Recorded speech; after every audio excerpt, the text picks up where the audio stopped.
那个危险动物的告示牌，看来这区后面是老虎，我们要小心一点，而且很近呢。新加坡，我原本以为今天只是来逛个动物园，结果一进门，先走独木桥，再过吊桥，还要踩着石头过河。我到底是来看动物，还是来参加 Running Man 的？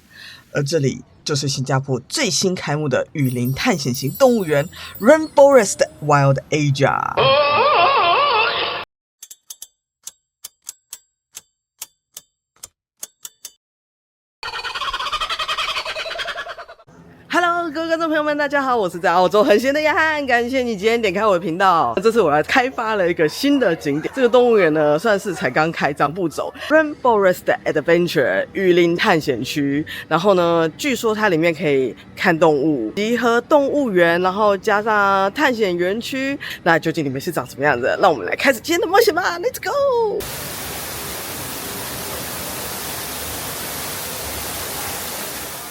首先呢，我们先找到园区的地图，那种是难度比较简单的，然后中等的跟最难的。那我们今天要走的是中等路线，也就是探险路线。我看网络上的功课是说大概花个半天啦，就是一入场的时候就有一个龙鱼区，在那里，那里有两只，有没有看到？哇塞，好大只哦！仔细一看，这不是我家以前吃小强的那个鱼吗？OK， 我们今天来到了我们要走的步道，那它整个步道呢都会有标示路线，不知道会怎么样的行程，好紧张。先来看看这边，它推荐就是要穿运动鞋，然后带水，最好是跟着有记号的地方走。如果有小孩的话，要随时跟着家长。那如果就是有下雨天的时候啊，就是大家要小心，那跟动物要保持一定的距离。然后这是我们入园园区以后的第一个路线，步道一，看起来路途长而险阻，不过这好像听说只是一开始的小 case。Bill 好开心的说他发现了什么动物，然后仔细看是什么东西，是松鼠？那上面的是什么？蜥蜴吗？诶，这里面有蜘蛛吧？我们来偷偷看一下，把镜头拉近一点。啊，我还以为来到了昆士兰，有没有？好，我们不要打搅他们。我记得这里的卖点啊，就是说你在走着就可以发现动物的踪迹。然后哇塞，我们现在走到了一条很神奇的地方，真的很有野外冒险的感觉。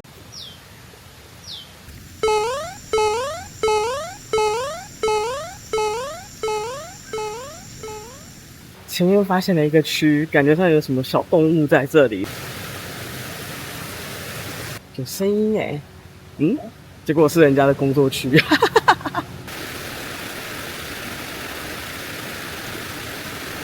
这个河很有飘河的感觉，一路这样流过去。前面出现了一座石墙，感觉我们又要前往不同的地形了。这里的植物也长得有一点那么的不大一样，虽然也是丛林的植物。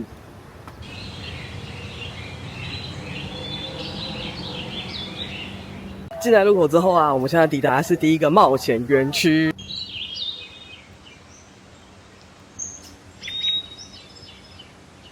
我觉得那里应该就是那个其中一个付费项目，然后攀岩的那一种。不过我现在比较好奇的是那些猴子不会长痔疮吗？坐在这么尖的地方，还是这是一种修炼？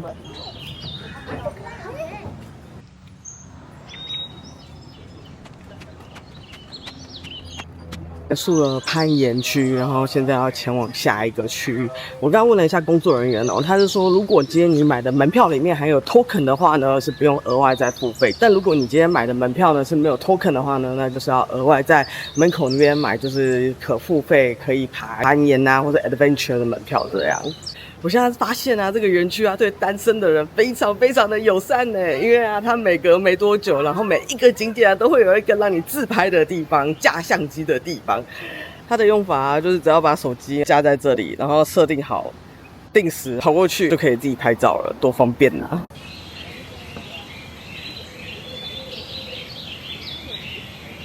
让我有点 surprise 的是，我们刚才走的第一个步道啊，它虽然是中等难度100公尺，那我们现在要走的是200公尺简单步道。它这边的步道表上面都有写这个步道好不好走，如果体力不支的话，就随时换成普通步道。看来这个地方主要的动物呢，都是以东南亚这边的动物为主。发现了奇怪的水果了，难道那是传说中的红毛丹吗？请留言在下面跟我说，谢谢。OK， 那接下来我们要前进下一区，叫做 Forest Flower。2个道士的门呢，专业的动物园，看来这边有机会跟动物来一个什么近距离接触的那一种，不知道里面会是什么动物。这边禁止进入，然后前面出现一个告示牌，要保持距离。难道这里是小鹿斑比吗？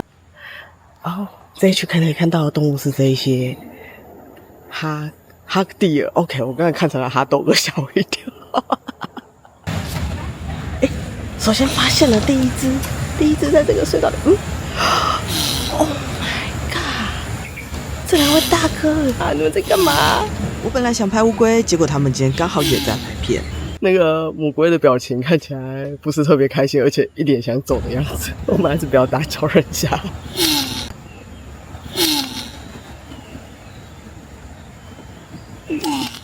奇怪了，现在是春天吗？不是夏天吗？这是什么？我一直以为说动物们是在春天才会有这种行为，看来可能新加坡1年如夏，所以什么事情都不意外。那我们脱离 A 片现场，继续往前走。OK， 接下来我们发现另外一种动物，但这个动物很胆小，所以我们要小心的接近它。正在吃早餐的鹿，但看起来没有很怕人。我们现在走完了一般道路，然后我们要进入这一个叫 Forest Flower 的探险路线。走下去看看有什么探险的地方，好期待，好兴奋啊！感觉可以发现不少小东西。发现了下一只动物啊！好快，镜头跟丢了，我们再看照片，所以它有獠牙酷哦！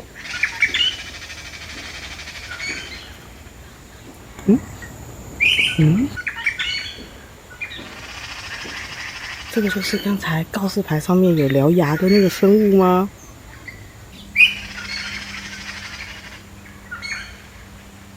真的很像在侏罗纪里面探险这个树上长多了好多小香菇哦，是真的香菇还是假的香菇啊？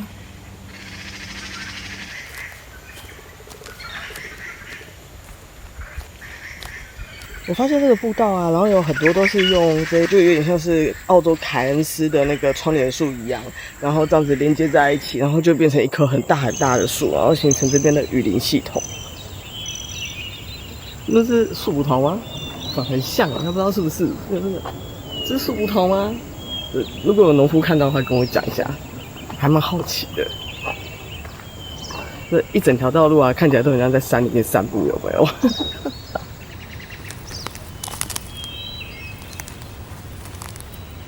从一个长得很像那个《魔物猎人》打了某一个关卡出来的那种石缝隧道中走出来。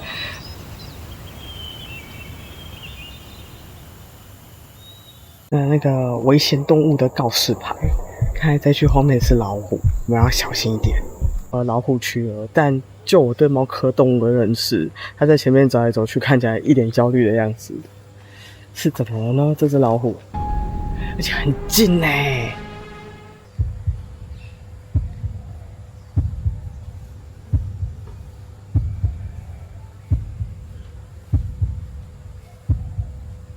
我一直想试一件事情看看，不知道对老虎、猫科动物猫叫，它会不会有反应？那我们来试试看吧。好像有一点丢脸就是了。喵喵喵喵喵！好吧，这只焦虑的猫科生物完全不理我。第2区的就是冒险区，这区也是要付费的，然后它是从屋顶上面跳下来，有点像是自由落体的概念吧。太热了，然后前面发现了一个符后，然后我决定要进去吹冷气先。它的符后看起来也是有规划式的，有很多种食物的选择，还有一些介绍。然后这里面有一区，这一区是蟒蛇，另外一区应该算是鸟园区，然后还有松鼠，好可爱。OK， 那我的餐点来啦。我今天呢总共点了2个餐点，一个是海南鸡饭，然后加一个 grape slush。那另外一个呢是印度料理，里面吃东西不是那么的便宜啊。说真的，因为一个印度料理的价格是16.9块新币，那另外一个这个鸡饭呢是14.9块。如果想要省钱的人，我觉得可以带面包过来，但其实在里面也不错，就是喝喝凉凉的，然后接下来吹吹冷气。不然新加坡实在是太热了，你知道。继续前往下一站。话说，我觉得这个温差实在是太大了。这是什么声音？这什么音？音响吗？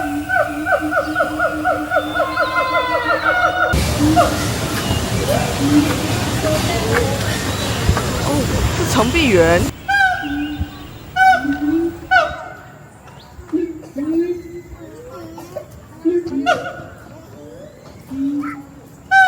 接下来呢，我们来到了这个动物园，然后就是距离出口最远的一个地方，然后它算是树顶这边的一个生态。我们现在出现了一种我没见过的，算是猴子吧？对，它们长得好特别哦。嗨！我接下来要挑战这边的独木吊桥，好难走。往下一个步道。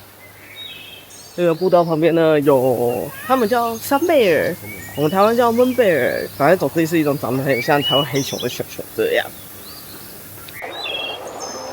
不知道为什么，我觉得这边的水啊，然后都有一种好像游泳池的味道，感觉里面应该是有加了什么成分，避免蚊子太多吗？我不是很清楚，但老实说啦，如果要来的人啊，记得要带推荐穿长袖，因为我已经被蚊子咬了好几个包，超级痒。我们继续往下面前进。这里有什么东西呢？感觉越走越丛林了，真的很有探险的感觉耶！我终于找到了一只马来貘了，它躺在地上睡觉。不得不说，我真的觉得新加坡人的造景真的都很漂亮，真的是一绝。那种小小的树林、雨林可以打造的很漂亮。刚才前面说这里有什么 crocodile 在哪里？叫他出来 PK 一下，有没有澳洲 crocodile 大？终于看到了 crocodile 了。这个 crocodile 不知道是从哪里来的，但感觉尺寸比我们澳洲再小了一点，是吧？里面好多鱼哦，难道是给 crocodile 吃的吗 ？OK， 就是要走出园区的这里呢，有一个喀斯特地形，这是溶洞的地方吧？我觉得看起来蛮震撼、蛮酷的。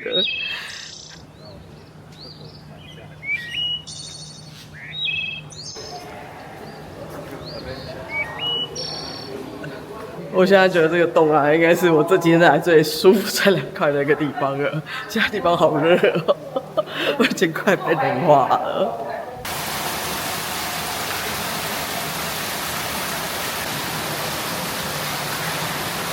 觉得这个公园很厉害，就是你既可以有冒险探险的感觉，然后还可以看野生动物，最后还有一个石灰岩洞之旅，还蛮划算的这个票价。但是我觉得它的动物并没有就是补充什么夜间动物园啊，或是外面另外一个那个动物园这么多，所以就是不要太强求。但是消耗小朋友的精力啊，或是来探险啊，是一个很不错的选择。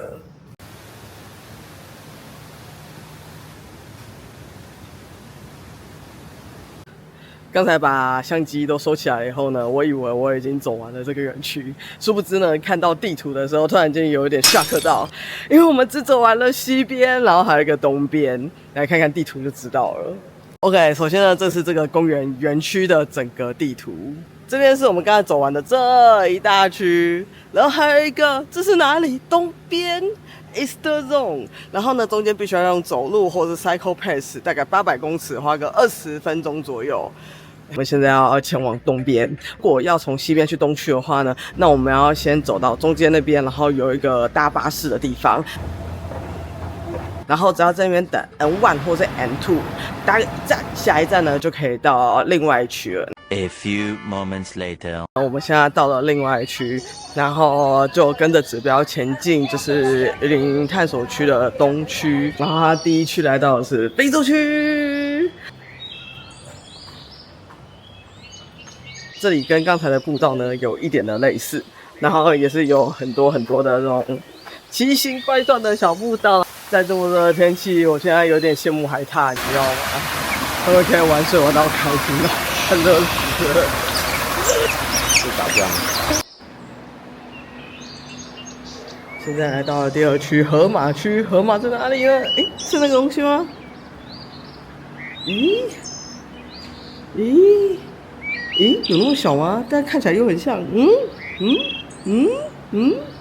好吧，可能今天太热了，他不想面对。有别于刚才另外一区比较像是成人的攀岩，然后这边的攀岩比较像是小孩子，高度没有那么高，也没有那么危险，下面还有很多人看着。那如果是带着小孩的话，可以考虑来这一区给他们玩攀岩，应该可以耗掉不少小孩的体力。这样，这一区是什么呢？caution，注意。我觉得可能是正中午太热了，这个步道目前走到位置，只看到了一开始的水獭，来的人记得避开中午，中午可能是动物休息的时间。我终于找到了第2只动物了，这个应该是鹿吧？其实它们长得跟袋鼠有一点像这是一区什么都没有的动物区，动物到底去哪里了？我们终于找到那个 Pandog 在哪里了，不知道是不是天气太热，还是那个什么刚吃饱，他们全部都缩在一起，卷成一团，好好笑哦。他们有一些地方啊，然后中间都有那个建筑物啊，可以吹冷气，好舒服，我好快被热死了。但好多人都在里面不想离开，因为实在太热了，外面。OK， 我们现在进到了这一个园区，然后它最里面的部分，然后刚才经过了一个门走进来，算是一个半封闭的状态空间，因为上面有很多网网。天气实在太热了，我诚挚的希望可以遇到动物，我没看到几只，到底进来干嘛的啊？终于看到动物了，吃水果吃得好开心哦，运气很好的遇到了2只狐獴宝宝。现在走到了一区，然后看起来很像 pelican 的地方，不知道为什么他们长得跟我们澳洲 pelican 不大一样，是什么品种吧？我觉得这边的步道没有刚才上一个区域的步道那么的原始，算是感觉上是比较像是特地给你找一个难走的路，然后硬做出来那样。我没有业配啊，但是大家可以多方比较，就是找到最适合你的门票。因为像 Klook 啊，或是 KKday 啊，或者 PlayGo 啊，他们都有不同的购票优惠。那除此之外呢，就是有一些门票它是有附 token， 它可能就会有一些额外的活动，比如说像刚才那一个攀岩啊之外的就不用另外付钱，所以每一个人适合的东西不一样。那另外一点呢，就是来的时候记得水一定要备好，然后鞋子呢尽量是穿你好走的鞋子。那还有另外一点呢，是这里的蚊子非常的多，我已经被咬了好几个包了，超级痒。所以如果呢你很怕蚊子的人呢，记得风蚊衣要带好，然后面霜达也带好。好热啊！现在，我大概是早上9点的时候进来的，然后现在时间是12点。如果时间充裕的情况之下，我觉得一天应该安排2个园区，应该不是太困难的事情。感谢你收看我今天这集的频道，如果喜欢我的频道的话，请帮我按赞、订阅还有留言，我很感谢你的。那我们就下一集再见啦，拜拜。Welcome to Australia.